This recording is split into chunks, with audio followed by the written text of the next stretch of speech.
Fred. Hello and welcome to Middle of Our Times, ladies and gentlemen.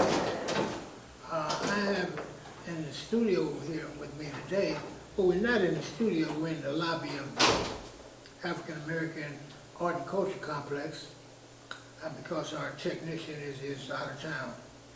And I got with me today a gentleman that I've been knowing for some time who's really helping the kids in the community, and he's just a dynamite young man. And this is Rev Gray. Rev Gray, tell us about yourself. Who is Rev Gray? Yes. So, first of all, I want to say thank you, Brother Ken, for having me on the show so that I can get a chance to express some of the issues that plagues our children and our kids in the community today. But as far as who I am, I've been serving in the community for over 25 years. I started the Gospel Festival over in the Bayview, working with the kids. We had a little program called the United Fathers Coalition over 20 years ago. And we was working with single moms and,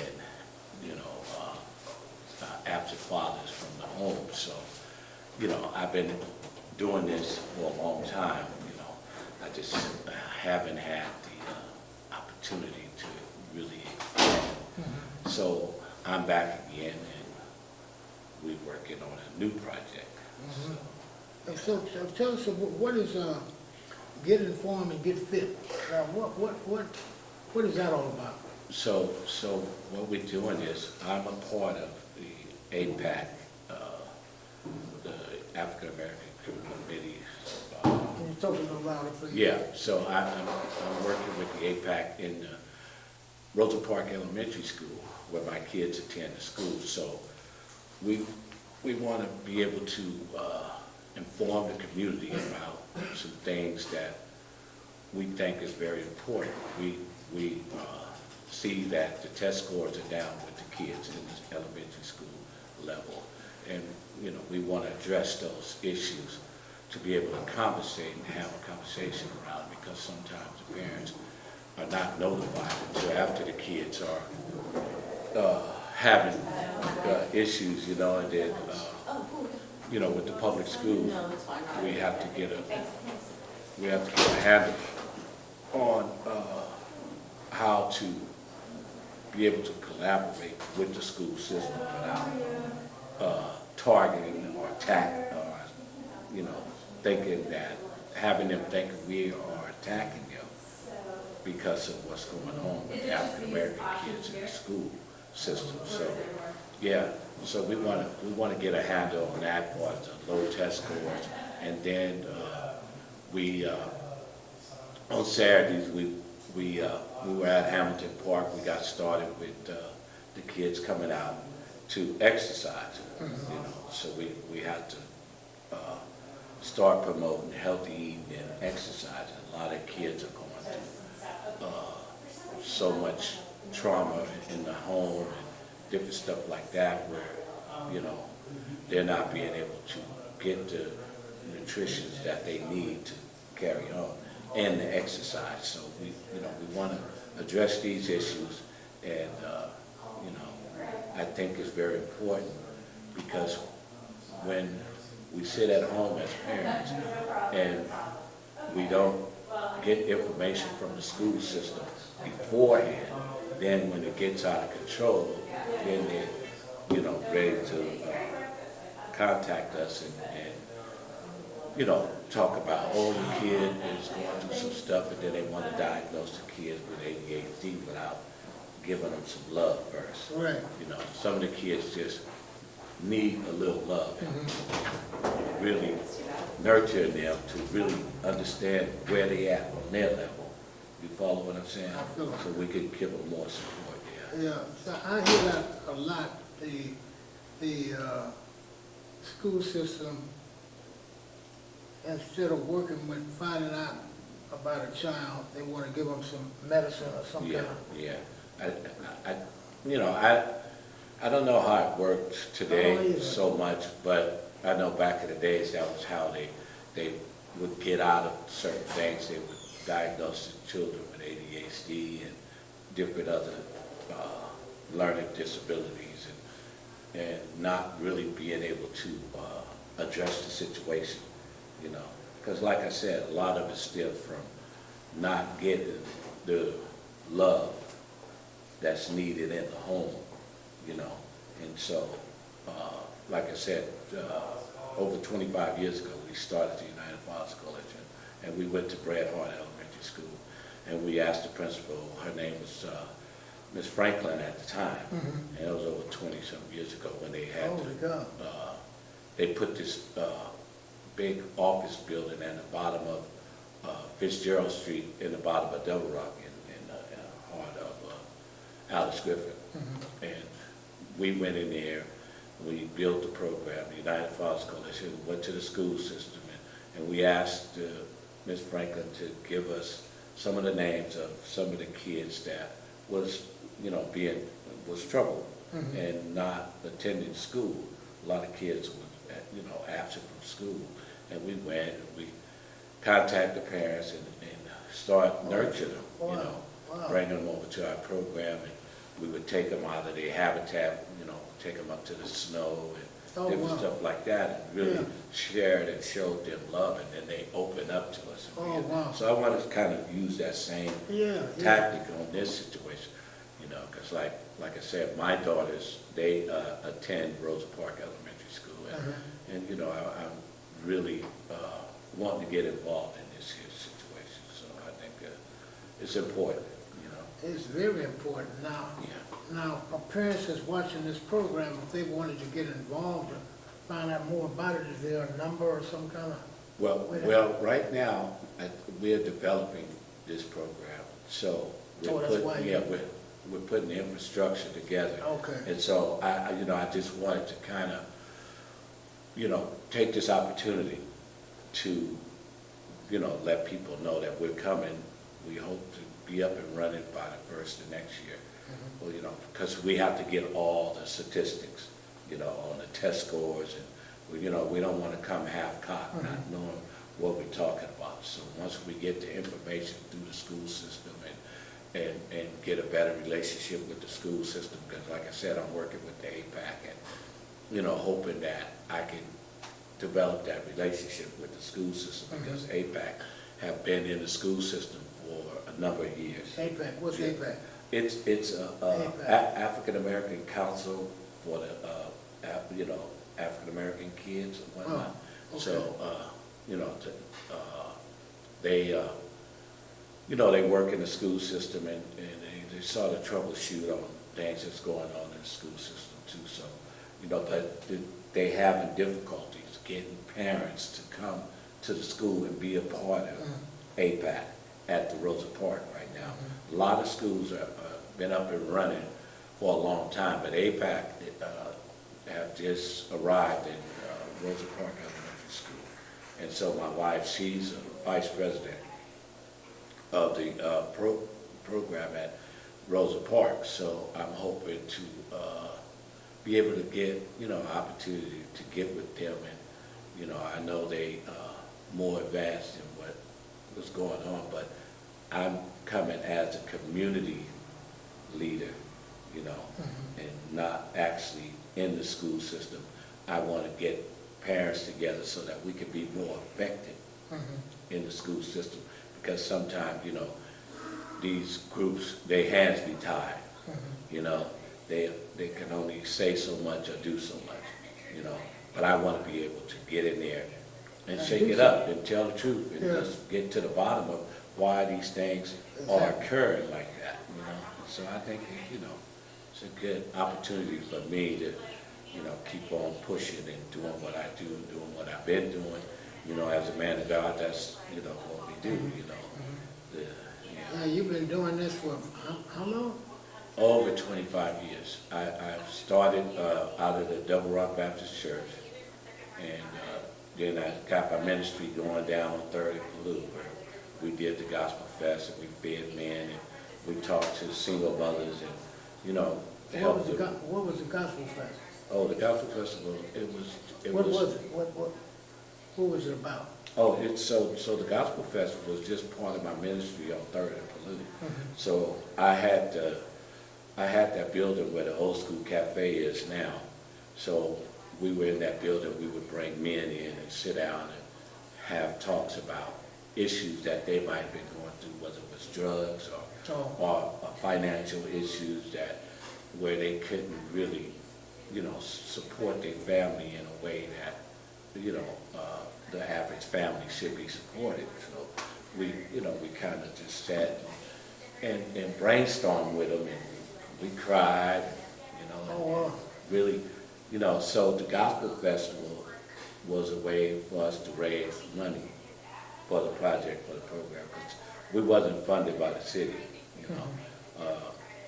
I think that, building your own financial base give you more leverage to have more deeper conversations on what's going on in the community, And so, yeah. It seemed like your heart is really in this. You've been doing this, but it seemed like, what you're saying, you've been doing this for 25 years, Yeah. and you really got your heart involved in it, and you're a preacher. Or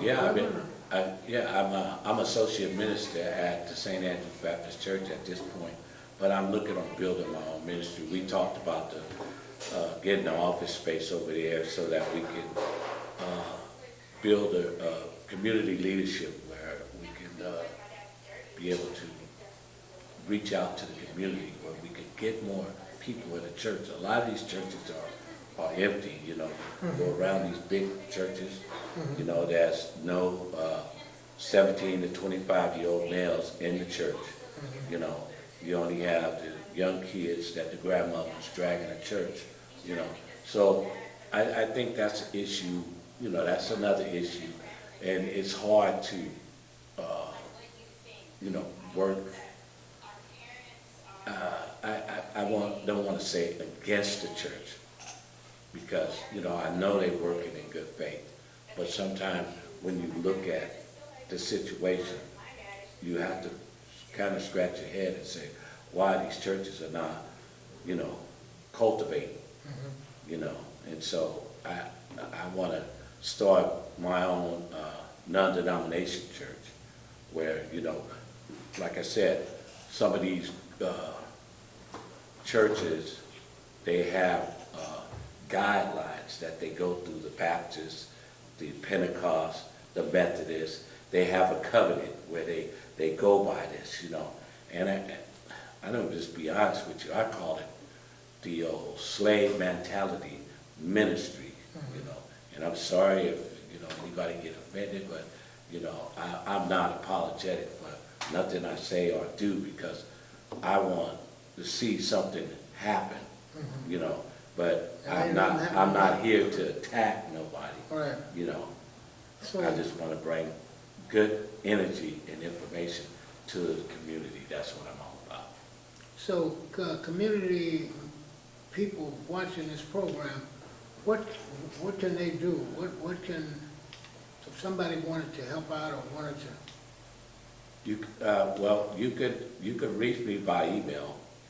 Let's see, bh4002020@gmail. That's BH as in Black History.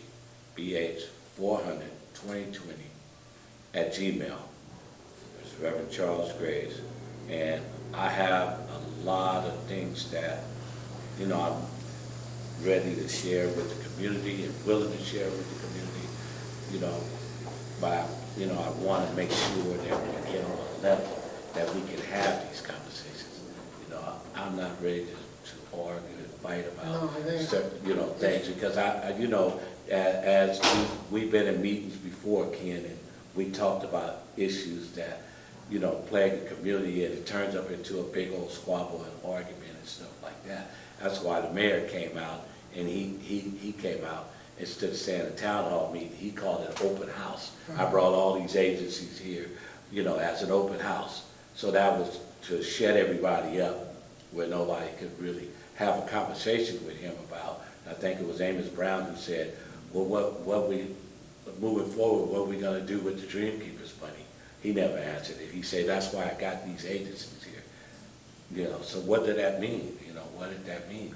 What was the whole purpose of coming into the community if you wasn't gonna, you know, Well, answer some questions? yeah, I was at that meeting Yeah. also, and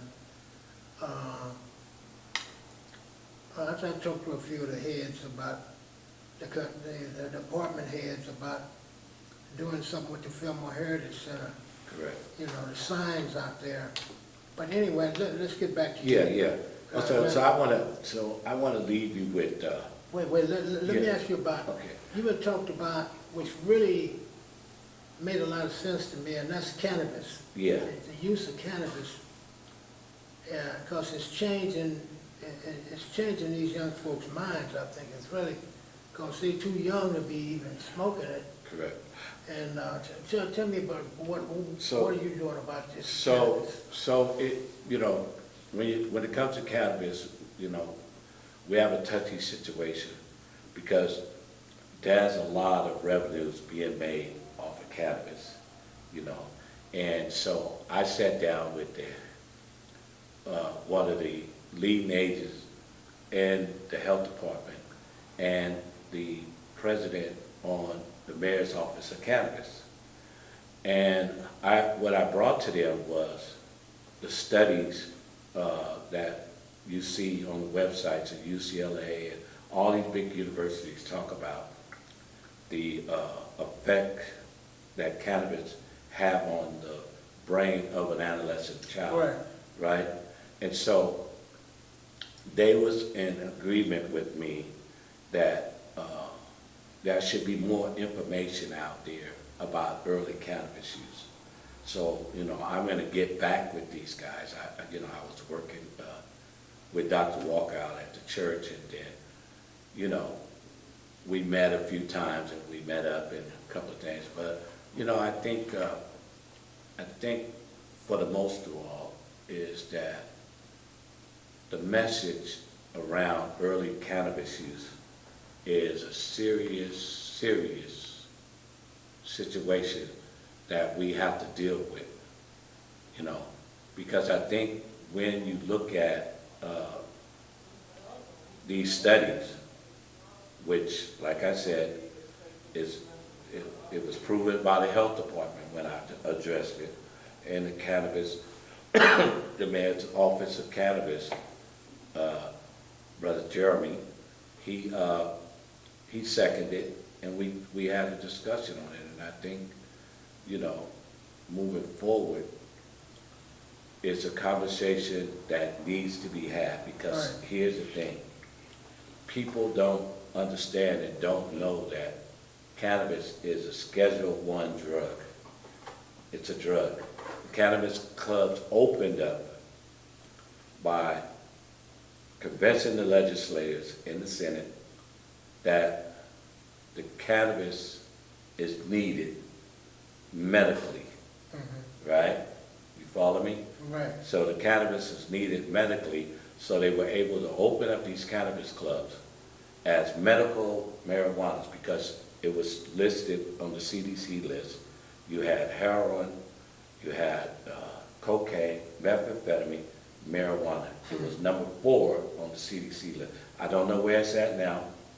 I've been trying to meet with Scott Winger for a long time as well to talk about what him and Vice President Harris was talking about, bringing marijuana from a Schedule I to a Schedule III.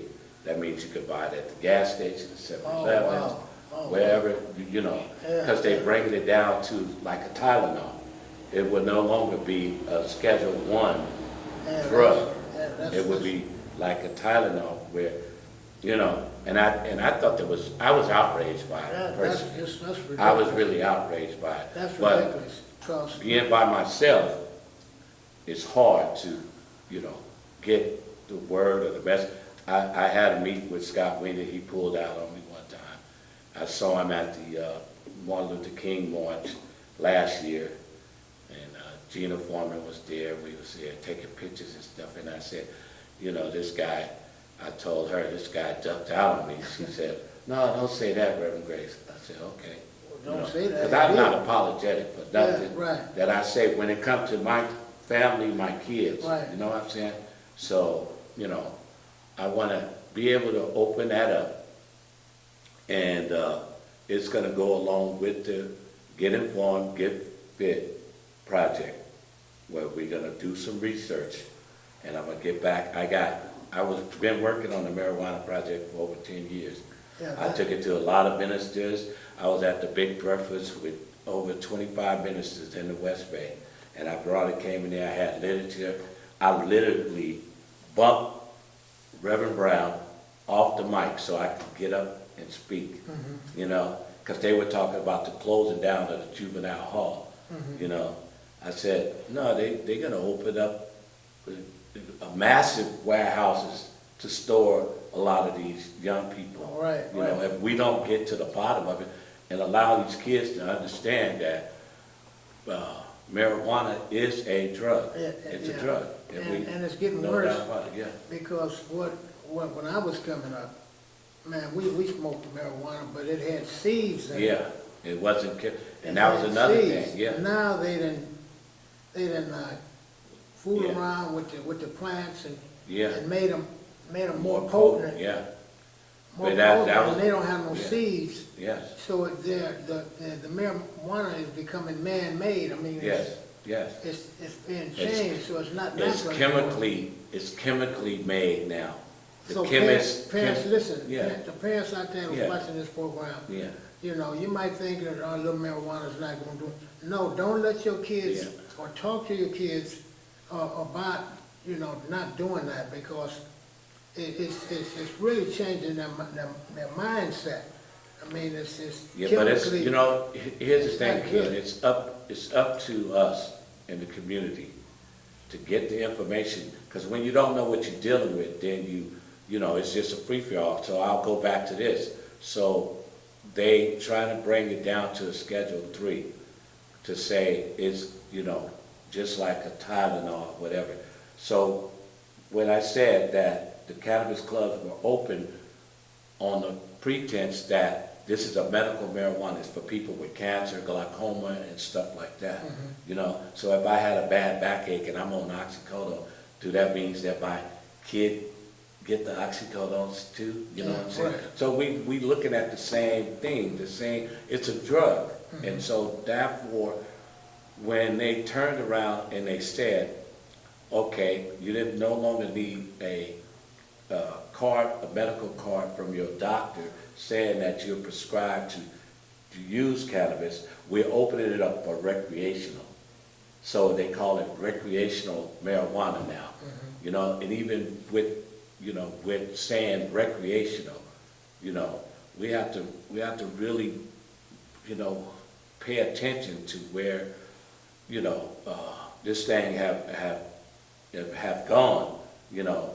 And like I said, it's not about shutting no marijuana clubs down or going on the corner saying, oh, brother, that's not cool to do that. That's gone. You know, that snowball's already rolling. Right. But I think it's not too late to allow some kids to know what they're going through. So Right. when they hit that wall, because the THC that's in the marijuana, you talked about the seeds. So the THC that's in the marijuana, and they made it 100 times potency Right, that's what I'm for talking about. people with cancer and glaucoma. Now, some of the kids that's getting a hold of this stuff,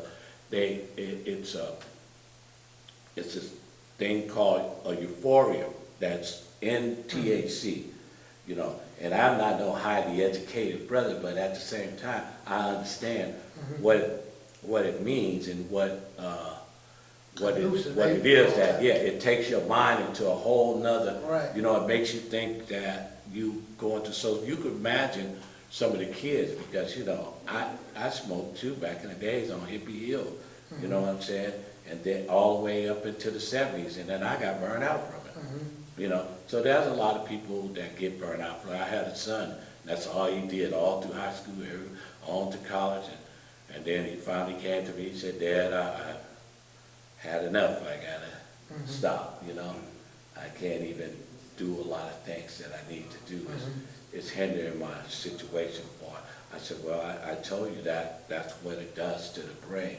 It causes this breakdown in the brain, and then it keeps you from functioning in a normal manner. You know, when you look at the hygienes and all a lot of stuff, you know, you actually hooked on a drug and you don't really know it. Right. You know, just like any heroin addict or cocaine addict, you know, you just, you know, focusing on that one thing, you know, is to beat that habit, because you are taking drugs and you have to beat that habit. So you have to figure out how to go and get it done. But I want to further the conversation once I can, you know, get the office going and talk about, you know, the things that's going on in the elementary school, you know what I'm saying? So, you know, we want to be able to be clear about it. It's not attack on cannabis, and it's not attack on the people that smoke it. Yeah, we just But when we talking about kids, we're talking about we're kids. talking about kids. Your kids are kids in your community that may be doing these things, and you don't know, or maybe you do know. Now, how would a parent come at their child if they think their child is smoking? What would be the best way to, you just ask them, or is it certain signs that they might look for, or? Well, if it's you know, if it's a situation, you know, where the kids are sort of getting violent or whatever, you know, you have to back up, say less, allow them to get themselves together, because once you pound on them, that makes it worse. It triggers off a reaction to saying, hey, I don't really give a damn. So that's why, you know, once we can inform them about the danger, there's a danger, you hear me? I'm gonna say it again, danger. And cannabis in youth, early cannabis use is bad, not good for kids, you know, and that's just point blank. I tell you, the health department was with me, and the mayor's office on cannabis. They want to sell the marijuana. They don't want it to be a knock on it, but he agreed that he wanted to work with me to get to some of the cannabis clubs where they could support us and help sponsor the project, because it'll make them actually look better too, because, you know, are you targeting our kids? You know, they making gummy bears, you know. Yeah, that's it. The man came to me, he said his son had some gummies with the THC in it, and he said, Rev, can you pray for my son? He just gone off the rail, and I said, well, just stay calm and just monitor him, keep your eye on him, and have little conversations with him. You know what I'm saying? And so, once we could be able to get this information to people where we could be able to help the kids, you know, and you know, these kids, they want help, because they hitting these walls, but then they'll stop for a minute, and then they'll go right back into it. And it's even 7 times worse when you know, you say, okay, I had enough, give up, and then you go back, you know. And so, you know, like they used to say back in the days, the mind is a terrible thing to waste. That's it. So, you know. So folks, really, in closing, you have some closing words. What would you tell? Well, you've told a lot, you said a lot. But folks, this is really a serious situation. It's more children that's trying these different drugs out, and then once they like it and they get on it, they start using it, then it affects their minds, but they really can't study as like they're supposed to study, and then, you know, then they get to where they don't care, they just want to play games and do all this. So what would you tell the parents to look for I think one of the things that you should look for is that there are studies, and a lot of go on the website. The health department has a website. UCLA has a website. San Francisco State University has a website that talk about the neurological brain of an adolescent when THC entered into the body and it destroys the mind. And you know, that's not me. That's what I researched. Over the last 10 years, I've been looking at it, and I'm not a professional. I just, you know, I was wondering, so you know, I'll just say this, you know. So my son, he got into a situation, he killed a man, they gave him 40 years to life. And he called me, and he was out of his mind. Hi, 3 in the morning. Dad, I'm in jail, I think I killed a man. Oh, wow. And so after that, you know, I started doing a little research and doing my homework, you know.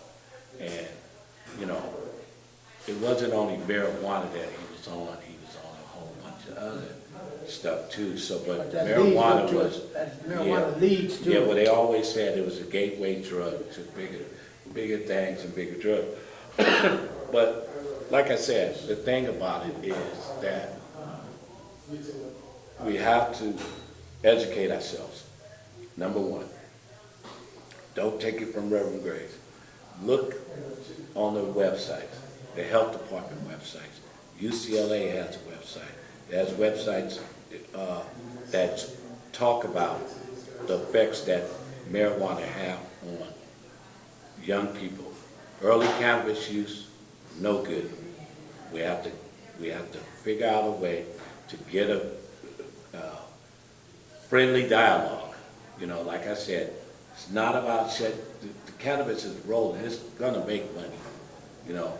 But at least we could give the kids a fighting chance to understand. You stop the menthols, you stop the vaping. Yeah. You know, what's wrong with having a conversation with the kids around cannabis? Right. You know, even in juvenile hall and all, a lot of places they just not having these conversations. Yeah. And I want to put it out there. I want to get it out there. I want to talk to Scott Leader.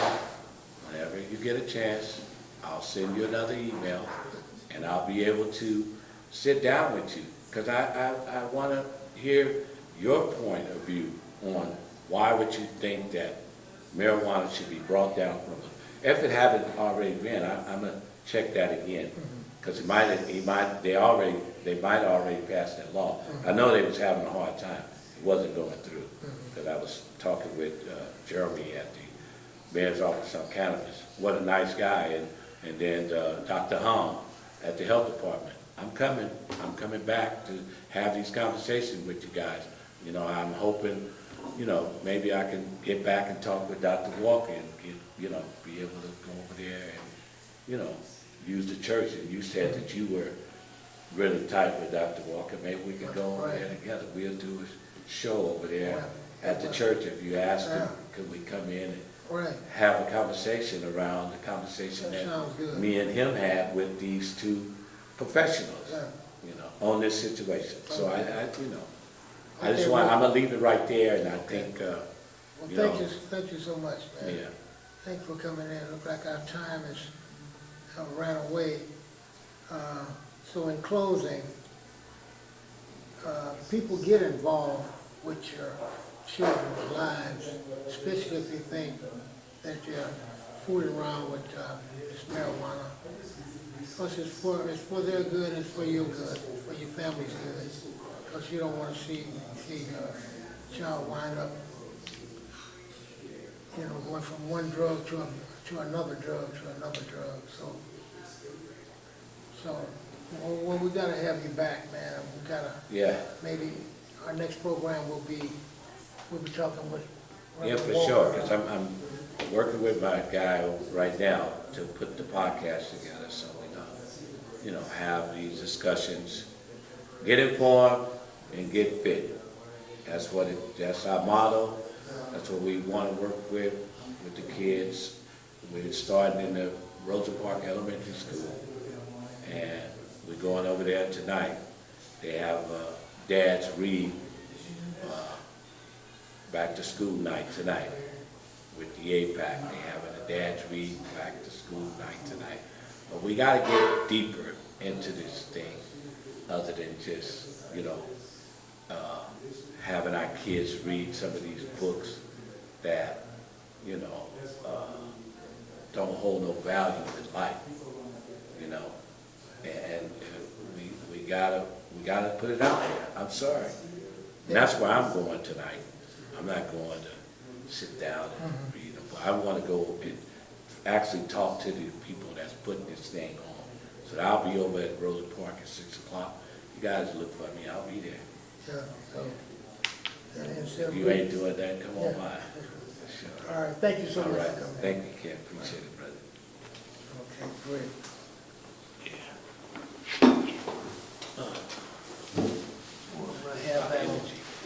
We'll have that cooking in a, How's the bishop doing? I seen him on TV yesterday down there in front of the Hall of Justice. oh yeah, for what? They was striking. The court clerks are trying to walk out. Yeah, you know, Kevin Epps is in court. Huh? You know Kevin Epps? Yeah.